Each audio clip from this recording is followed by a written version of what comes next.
Feel like I'm in a red light district. Feel like I'm in a red light district. Feel like I'm in a red light district. I'm in a red light district. I'm in a. One of them I love. WEFM. WhatsApp us or call us at 457-9997. Activated Mornings on WEFM 99.9 is on now.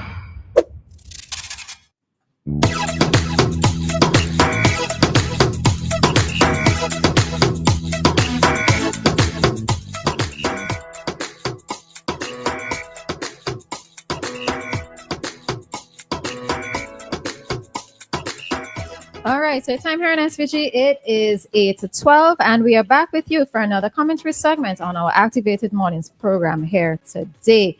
All right, in studio, you have Dianna, Cain, Dr. Jerrol Thompson, and myself, Roleza Samuel. And at this time, we are going to allow Doc to give us some information with regards to, well, the very topical issue with regards to the Rayneau Quarry and the Richmond, and Richmond in general. All right. So, Doc, over to you.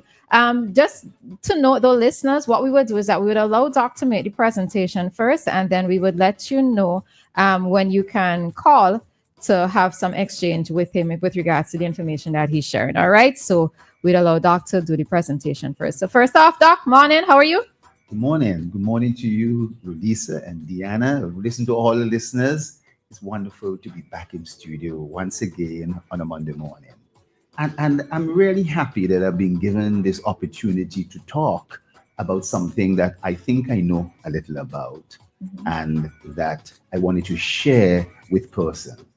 Because I've been looking at the subject of what we call disinformation. And you know, disinformation is... Not even misinformation, disinformation. Disinformation is broken down into disinformation, true disinformation, misinformation, and malinformation. Okay. The whole family. But we also have to understand that there are about 7 different types of misinformation. And it's important to really have an idea about what. You know, there's the false context. There's misleading content.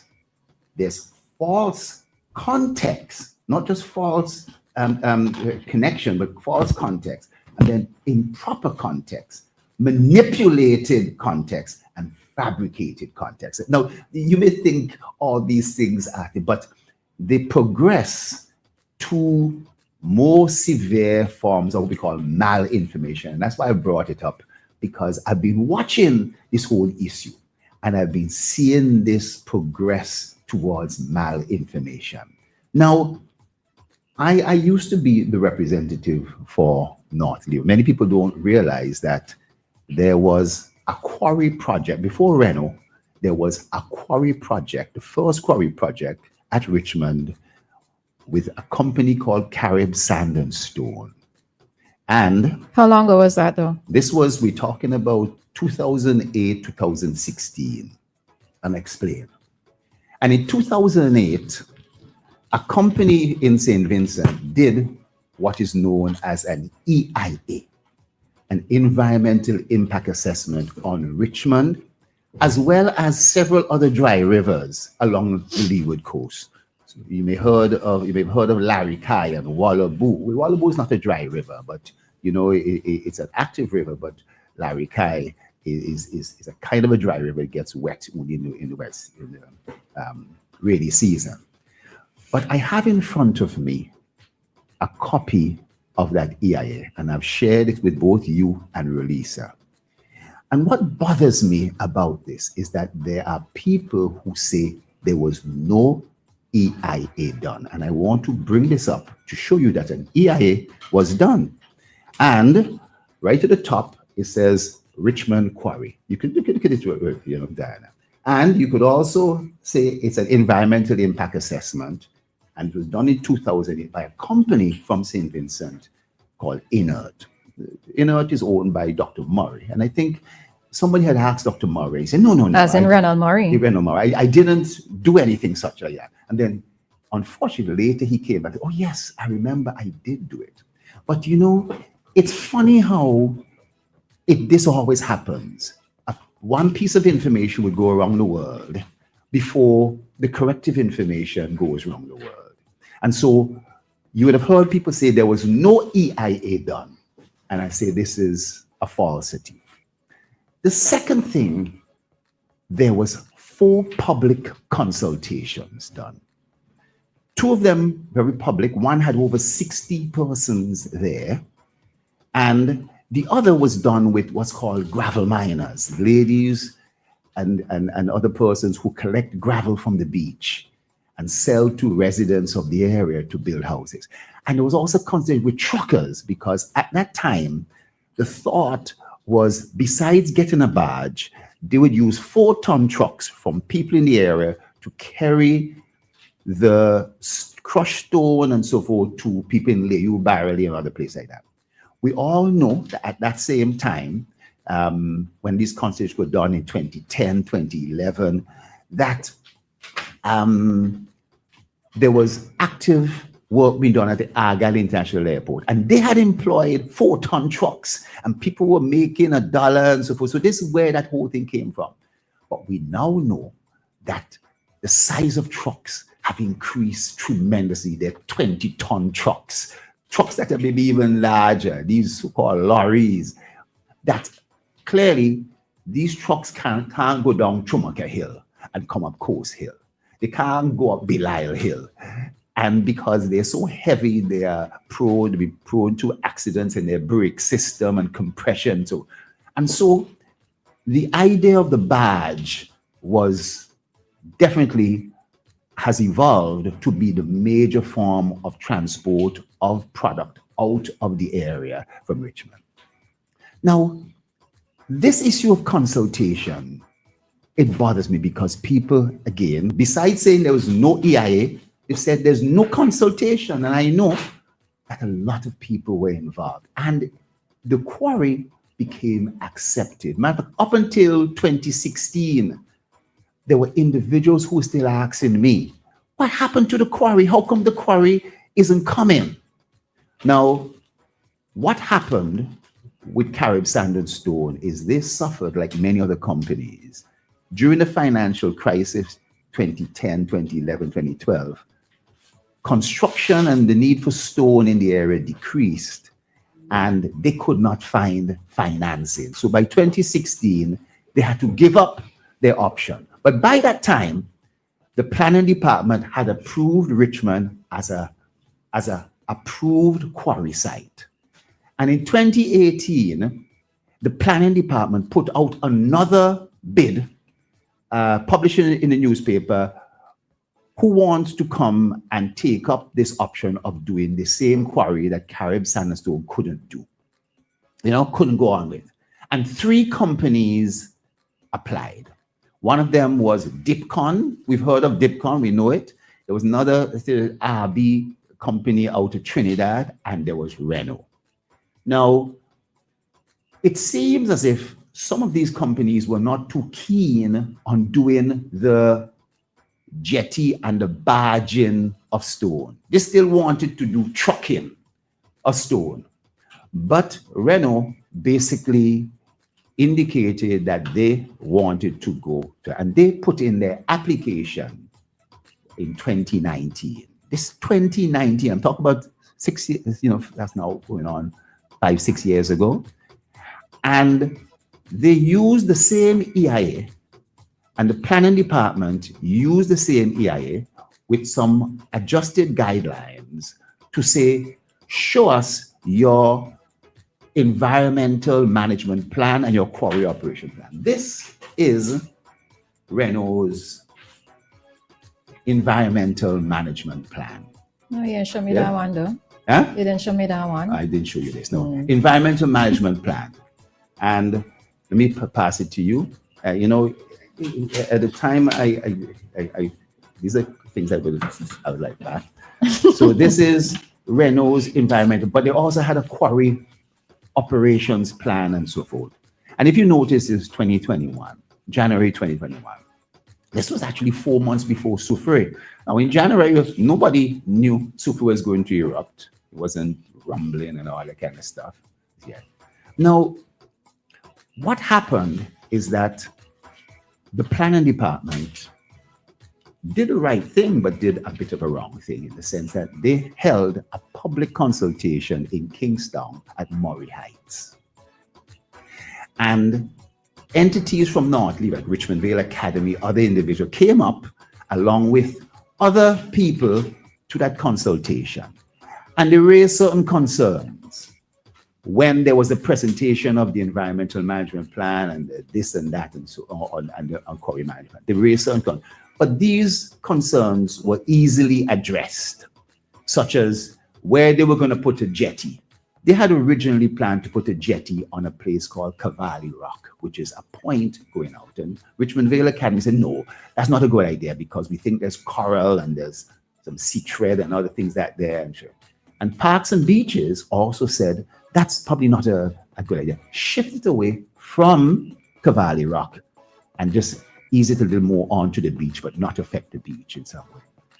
The long and short of it is that they satisfied the planning department and these entities, and they went ahead, was able to get approval to start and get a lease and so on. And I'll come back to that in a moment. Now, what I want to get at is the EIA goes into a lot of details. And the EIA, not only, some people say the EIA was not done on Richmond, it was done on Larry Kai only. Well, 85% of the EIA was done on Richmond Quarry. You see it right to the top of the page. You wouldn't say Richmond Quarry if it wasn't Richmond Quarry. And the four major parties: hard rock mining at Richmond, river dredging at 3 sites, Larry Kai, Monrond, and Wallaby, and the establishment of a processing plant at Richmond, and development of a docking facility at Richmond Beach. These things are well documented here. Now, I want to show everybody where there's some falsities, and real hardcore things that are not true. In the case of Richmond, Chateaubelair Bay, everybody is aware of the iconic sight of seeing this from Chateaubelair Bay. It's a beautiful sight. And there's some persons who feel the quarry was going to level that whole area. So you could see Richmond from Chateaubelair and there will be no more mountain. That's not the case. The quarrying was only going to be done on the Richmond side in a narrow strip where there was existing rock. All right, for those who have the opportunity to go on the live, I would suggest that you do so because Doc is also showing yes, physically holding up documents yes, so that you could yes. see, all right? Yes. Now, if you were to go around Richmond over the last many years, you would see rock. And this is where another falseness bothers me. Because right off the bat, there were people who were against this project who were saying there was no stone at Richmond. There was no stone, but the rock is there from the beach stretching all the way up. The important thing about the EIA, what it recommended, was how to go about really extracting this stone and so on. Because of the steepness of the slope, it required taking away soil that was on top of the stone, what we call the overburden. And I'm talking a little technical, but there's a vein, a thick vein of stone that stretches all the way down to the sea. This stone is very, very hard stone. It's not the same as stone you might find out at Rabaka, stone that might have some holes in it. When a construction project is on the way, like the port or the hospital or Marriott Hotel, they require this kind of stone. And when they put it into cement and so forth, it's not going to fracture, it's not going to, it's high quality stone. And it's also high quality stone that meets the standard of when you squeeze it, when you put pressure on top of it, it doesn't crack. I don't know if you imagine stone that you might pick up anywhere, and when you crush it, it might still break in two. You don't really want that stone for many projects. Well, at Richmond, there is such stone. But there was a fair amount of soil on top of it. So part of the process was to scrape away that soil. First of all, scrape away the topsoil and put that aside, and scrape away soil below, we call the abu, and then you get to the stone. And they have been able to do that, and it's remarkable. But in some places, there's almost 60 feet of soil, other places just 15. And the big thing that some persons have been saying is that after the excavation, they did not find any stone. That is totally untrue. They actually found massive amount, far more stone they had expected, that was mixed in with the soil. And anybody could imagine that you dig up stone and there's going to be dig up soil and there's going to be some little stones in it, or big stones in it, in your backyard and so forth. Now, Richmond was a major riverbed. And many people don't also realize that in 1961, a project was developed to take water from the Richmond River, carry it over the hill to Fitrus, and develop a hydroelectric plant that supplies us with electricity. Well, that was wonderful. We have electricity, but you know what I did? In the area below, heading to the beach, during the dry season, the Richmond River runs dry. The Richmond River runs dry. But before that, that river used to be all over the place, depositing stones. When every time it came down, sometimes we were over to the left, sometimes over to the right. And that was essentially much of the stone that they found by doing the excavation and clearing away to expose the main vein of stone. Now, what persons have been saying is that there's no stone there, they've taken stone from the river. And I'll speed up and so forth in this way, that it's not true that they have taken stone from the river. Let me further add that the environmental concerns, the development of using soil as a berm to prevent dust from coming out, and from noise from a crushing plant, all these things have been put in place according to the EIA.